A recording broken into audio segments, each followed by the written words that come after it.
والله صوروا.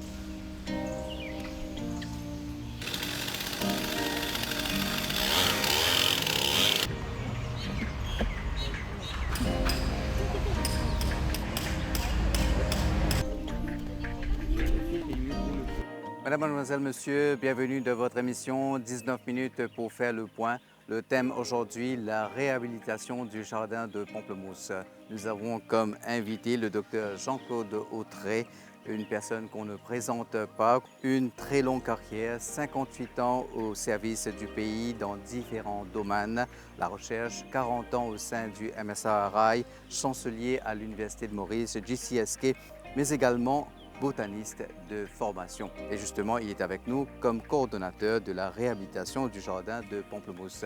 Docteur Autré, le jardin de Pamplemousse, 3 siècles d'histoire, un bijou? Effectivement, 3 siècles d'histoire. C'est un jardin qui est mondialement reconnu, qui a un passé, mais qui a aussi un avenir. Ici, sur une superficie de 33 hectares, on trouve plus de 1000 espèces de plantes. C'est assez rare d'avoir autant d'espèces sur relativement un espace restreint. Parmi ces plantes, il y a 80 espèces de palmiers, dont 8 palmiers endémiques. Vous avez 150 espèces de plantes médicinales. Vous avez 30 espèces d'épices, dont celle de Pierre Poivre, que Pierre Poivre a rapportée en 1767 et les années qui suivent. Donc, ce jardin, il faut le préserver. Et il faut le reconnaître qu'au fil des temps, le jardin a eu des hauts et des bas. Il y a un écrit au 19e siècle où un écrivain anglais a dit « il faut brûler ce jardin, il est tellement désordre ». Donc, les problèmes du jardin ne sont pas nouveaux, mais quand même, au fil des temps, le jardin a pu se maintenir et au fait, d'où sa réputation. Effectivement, docteur, au fil des siècles, le jardin a été modelé par plusieurs grands noms de l'histoire, Maille de la Bourdonnais, Pierre Poivre, pour ne citer que ces 2 personnalités. Un extrait du documentaire conçu par le docteur Autré.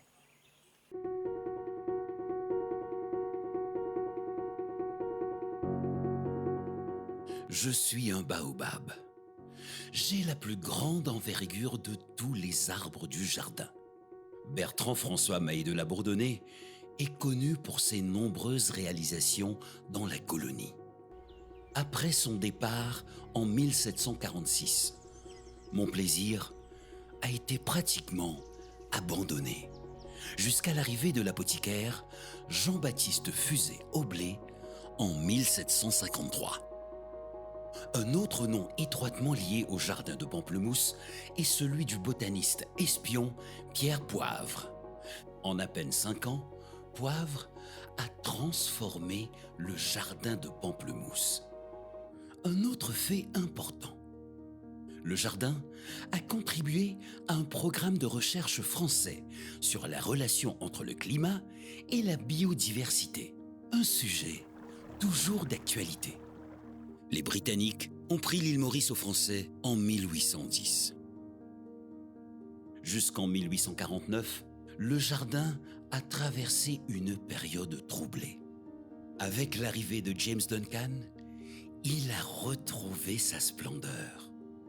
Ils sont nombreux à avoir contribué au développement de la botanique dans l'île durant la période britannique.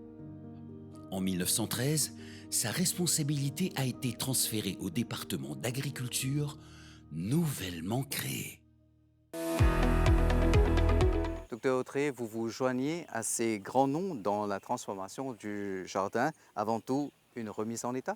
Je ne peux pas me comparer ni à la Bourdonnais, ni à Pierre Poivre, mais je suis quand même un botaniste et je peux apprécier ce qu'ils ont créé et ce qu'ils ont légué. Au fait, je dois dire que je connaissais bien ce jardin, puisque le bureau du MSIRI pour le Nord se trouvait dans l'aile droite du château Montplaisir. Donc je venais ici souvent. Et puis, d'autres facettes, par exemple, de la Société royale des arts et sciences, qui a été impliquée dans le jardin. Par exemple, l'obélisque Liénard appartient à la Société royale. Et sous ma présidence, en 2006, on a gravé 3 noms sur cet obélisque, dont celui de Robert Antoine, de Raymond Mamet, Pierre Allais, etc. Au début de 2024, le jardin, quand j'arrive ici, je dois vous dire, il y a des milliards de feuilles sur les pelouses. Ces pelouses ne sont pas taillées. Il y a des monuments dont l'obélisque, le buste de Pierre Poivre, le buste de Madeleine Saint-Pierre. Les gravures sur l'obélisque ont presque disparu. Il y a toute une patine sur les bustes de ces grands personnages. Il y a aussi des infrastructures qui sont dans un état crasseux. Et il y a d'autres monuments du jardin, par exemple comme le Vieux Moulin, qui est totalement délabré. Il y a la maison du directeur du 19e siècle. La structure est intacte, mais le toit est complètement demande à être remédié. Il y a des problèmes de poubelles, il y a des problèmes de toilettes, il y a toutes sortes de problèmes au jardin. Donc, ayant pris connaissance de l'état de situation, j'ai proposé au conseil d'administration un plan stratégique pour justement arriver à trouver des solutions à ces problèmes. Ces plans stratégiques comprenaient 9 objectifs majeurs et avec des indicateurs de performance pour pouvoir les mesurer, le progrès dans la réalisation des travaux. Et au fait, il y avait 3 axes de travail, le côté infrastructurel, le côté scientifique, puisque c'est un jardin botanique, et le côté formation, historique, culture. Donc ce plan stratégique a été avalisé par le conseil d'administration et a été mis en place. Et dans un passé pas très lointain, il y a eu des critiques sur l'Internet, mais écoutons les commentaires des touristes que nous avons rencontrés ces derniers jours. C'était très bien, c'est un très beau jardin. J'en ai déjà eu l'occasion d'en comparer avec sur d'autres îles et c'est un très très beau jardin avec de très belles espèces, de beaux spécimens. Et voilà, c'est mon ressenti personnel. C'est votre première fois au jardin botanique? Oui, tout à fait, ici oui. J'ai déjà visité celui de Malte, qui est plus petit, mais tout aussi joli, mais avec des espèces différentes quand même. Il est très bien entretenu, ouais, très bien entretenu. Et c'est votre première fois ici? Oui, c'est la première fois que je viens à l'île Maurice. Et puis au cours de mes voyages, j'ai pu visiter plusieurs jardins botaniques. Et puis ici, il est vraiment magnifique. Tout a l'air très propre, hein, de toute façon. En plus, il y a des gens qui élaguent, etc., etc. Je veux dire, de façon régulière, à différents endroits, sans gêner. Ben, le travail a l'air d'être bien fait. Hein. Vous avez aimé? Oui, c'est une belle balade. Effectivement, pendant la semaine, notre équipe de recherche dirigée par Urvashi Bikari Bunjan a fait un état des lieux et suivi les travaux en cours. Façonné par Mahé de la Bourdonnais, Pierre Poivre, entre autres au XVIIIe siècle, le jardin botanique de Pamplemousse, malgré sa richesse naturelle et son importance historique, fait régulièrement l'objet de critiques en raison d'un manque d'entretien et d'infrastructures. Certaines zones du jardin étaient négligées, plantes mal identifiées, présence de mauvaises herbes, bassins d'eau stagnante. L'absence de signalétique moderne, d'outils interactifs et de dispositifs de valorisation du patrimoine avait également été soulignée par les visiteurs et les spécialistes. Mais en 2025, ce lieu emblématique de plus de 300 ans fait peau neuve. Une vaste opération de nettoyage et de remise en état a été lancée pour lui redonner tout son éclat. Les travaux en cours visent à entretenir les allées, éliminer les espèces envahissantes et revitaliser les espaces laissés à l'abandon depuis plusieurs années. Des équipes spécialisées sont mobilisées pour restaurer la beauté du site tout en préservant son équilibre écologique. Ce chantier s'inscrit aussi dans une démarche plus globale de revalorisation du jardin, un parcours éducatif modernisé, une nouvelle signalétique ainsi qu'une meilleure gestion des eaux. Site touristique majeur, le jardin de Pamplemousse attire chaque année des milliers de visiteurs. Avec ce projet de rénovation, il espère renforcer sa place en tant que lieu à la fois touristique, écologique et éducatif, tout en honorant son héritage historique. Docteur Autré, dites-nous, qu'en est-il de la maintenance? Ce sont des arbres, ça pousse tout le temps. Notre plan d'action consistait d'abord à nettoyer le jardin, enlever tout ce qui n'était pas désirable d'être là. Et là, je dois dire que nous avons eu le concours de la société Mori Facilities, qui est une subsidiaire de l'ENSCOP, et ça a commencé en janvier. Et ensuite, on s'est attelé aux infrastructures du jardin. Il a fallu restaurer les monuments, l'obélisque, le buste de Pierre Poivre et de Madeleine Saint-Pierre, par exemple. Il a fallu restaurer le vieux moulin. Il y a un moulin ici qui date de 1953, qui est dans un état délabré. il a fallu voir comment, au fait, rendre le site agréable. Donc, il fallait avoir une signalétique appropriée et la signalétique était inexistante. Donc, on s'est attaqué à la signalétique. Aujourd'hui, les 40 allées du jardin ont des plaques et ces plaques, ça concerne les grands personnages, dont Poivre, la Bourdonnais, Darwin, etc. Et ces plaques ont non seulement le nom de la personnalité en question, mais aussi un QR code qui décrit ce que, la vie, si vous voulez, la carrière de ces grands hommes, mais aussi en relation avec le jardin. Donc, peut-être les plus jeunes visiteurs au jardin, avec leur téléphone, vont pouvoir scanner le QR code et apprendre ça. Maintenant, comme nous avons près de 1000 espèces, il fallait les indiquer. La signalétique qui était présente au jardin, au fil du temps, s'était considérablement détériorée. Et là, on a fait un nouveau type de signalétique et qui consiste à indiquer non seulement, il y a à peu près 1500 plaques qui sont mises au jardin, ça a déjà commencé, et nous avons parmi les 1500 espèces, les 1000 espèces au jardin, 30 espèces que nous appelons des plants magiques. Il y a le baobab planté en 1774, il y a le Ficus religiosa ou l'arbre de Bouddha planté en 1735, il y a un ébénier qui prédate le jardin, et il y a la rose de la montagne du Venezuela, et j'en passe. Ces 30 espèces, leur signalétique est différente. C'est-à-dire il y a une plaque rouge qui indique que c'est une espèce magique. Et ça, les visiteurs auront à découvrir ces espèces parce que chaque plaque aura un QR code et ils pourront scanner le QR code et en savoir davantage sur l'espèce, d'autant plus si elle ne fleurit pas quand le visiteur arrive au jardin. Et le troisième type, disons, de signalétique s'adresse aux plantes médicinales. Il y en a 150 espèces, ils ont différentes utilisations et chaque plaque va indiquer non seulement le nom scientifique, le nom commun, l'origine, mais aussi à quoi cette plante médicinale peut faire. Quand je suis arrivé ici, il y a une serre d'orchidées et de fougères au jardin. Cette serre n'était de serre que de nom. Il n'y avait pratiquement rien dans cette serre. Aujourd'hui, on trouve 113 espèces d'orchidées, des espèces endémiques, des espèces exotiques et aussi des orchidées parfumées. Donc ça a complètement changé. Non seulement à part des 113 espèces d'orchidées, nous avons aussi 34 espèces de fougères, dont certaines sont endémiques. C'est un nouveau regain de vie pour la serre d'orchidées.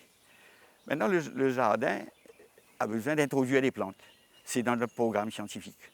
Mais la serre d'introduction était totalement délabrée et aujourd'hui, on est pratiquement arrivé à la fin de la réhabilitation de cette serre. Nous avons des contacts avec l'étranger, par exemple avec le Royal Botanic Garden de Kew. Nous avons négocié l'introduction de plantes, mais il faut avoir l'infrastructure pour les introduire et c'est quelque chose qui vient. Mais au-delà de ça, il y a des espèces locales. Il y a 60 espèces endémiques dans le jardin. Nous voulons les amener à 100 parce qu'on n'a pas besoin de plus que ça. Les espèces endémiques sont supposées être à travers Maurice, on n'a pas besoin d'être dans un jardin botanique, mais quand même, il y a certaines espèces qui sont intéressantes et qu'on va aussi mettre au jardin et le visiteur pourra découvrir ce qu'il y a de très local chez nous. Et ce, pour le plus grand plaisir des 300 000 visiteurs par an dans le jardin. Le jardin a été visité également par de nombreuses personnalités du monde entier. Je cite quelques noms: Darwin, François Mitterrand, Indira Gandhi, Narendra Modi, pour ne citer que quelques noms. Le jardin le plus ancien de l'hémisphère sud, très riche en flore et en faune. Un autre extrait du documentaire. La collection Flore des Mascareignes, qui existe depuis 1970, répertorie l'ensemble des espèces végétales du jardin. Avec la plus grande inflorescence du règne végétal, le talipo a été introduit de Ceylan. Il fleurit une seule fois pendant plusieurs mois lorsqu'il atteint un demi-siècle, puis meurt après avoir produit des graines. Admirez les 80 variétés de palmiers, dont 8 sont endémiques des Mascareignes. Ne manquez pas le bassin où je pousse avec mes amis nénuphars. Le jardin des épices et le jardin médicinal sont deux zones thématiques. Dans la partie nord du jardin, vous trouverez des cerfs, dont les ancêtres sont arrivés de Java en 1639, à bord du vaisseau hollandais Capelle, qui transportait aussi les premiers plants de canne à sucre qui marqueront l'histoire de Maurice. Dans notre programme de réhabilitation, il y avait bien sûr également le château Montplaisir. Ce château n'est pas celui de la Bourdonnais. La Bourdonnais, quand la Bourdonnais est partie en 1746, après avoir fait 11 ans ici, son domaine est tombé dans l'oubli, ses jardins à la française ont disparu. Et sous l'époque anglaise, on a construit un château qu'on a appelé Château Montplaisir, c'était en 1820, ça s'est fait sur 4 ans. Et lorsque je suis arrivé ici, ce château, malheureusement, était un vrai pigeonnier.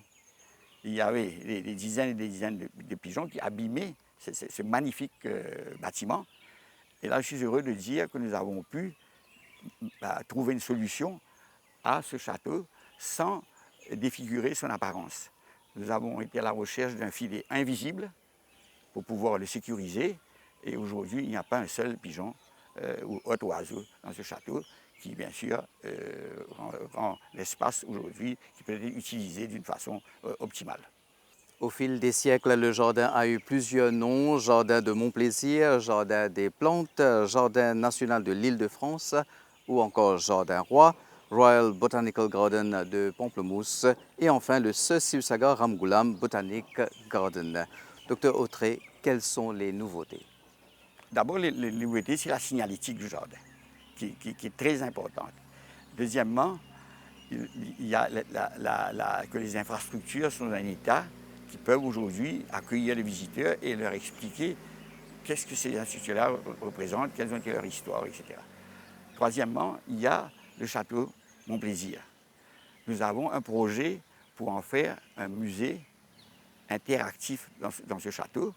Dans l'aile gauche, nous allons mettre les grandes expéditions botaniques des Mascareignes, c'est-à-dire des expéditions de Poivre, de Baudin, de Bougainville, etc. Dans le centre, il y a de la place pour faire une salle de conférence pour à peu près 80 places. Et nous avons déjà acquis un équipement audiovisuel de pointe. Et par exemple, le documentaire dont il est question sera projeté pour tous les visiteurs. Bien souvent, je vois surtout des jeunes visiteurs venir ici, des écoliers, des étudiants. Ils sont dans le jardin, ils tournent, ils regardent, le nez en l'air, etc. Ils pique-niquent sur le gazon, ils partent. Ils n'ont pratiquement rien compris de ce jardin. Mais la vidéo, enfin le documentaire, va leur permettre justement, on va recommander que les jeunes, surtout les jeunes visiteurs, viennent au château, regarder la vidéo, le documentaire, avant de visiter le jardin. Ils pourront apprécier ce qu'il y a dans ce jardin. Dans la troisième partie du château, on pourra mettre les aspects connexes à la botanique, c'est-à-dire le projet Flore des Mascareignes, qui quand même décrit toutes les plantes de Maurice, Réunion et Rodrigue, qui a pris 30 ans pour être réalisé. Il y a l'herbier de Maurice, qui renferme 25 000 espèces de plantes. Le premier spécimen datant de l'époque française. C'est à Résuy, mais on peut expliquer ici. Il y a aussi les grands botanistes. Il faut les faire connaître. Donc il y a des tableaux, nous possédons des grands tableaux de ces grands botanistes qu'on pourra mettre au château. Merci, Dr Autré, pour toutes ces précisions. C'était le Dr Jean-Claude Autré, coordonnateur de la réhabilitation du jardin de Pamplemousse. Le jardin de Pamplemousse, un trésor pour la République de Maurice. Madame, Monsieur, merci. Au revoir.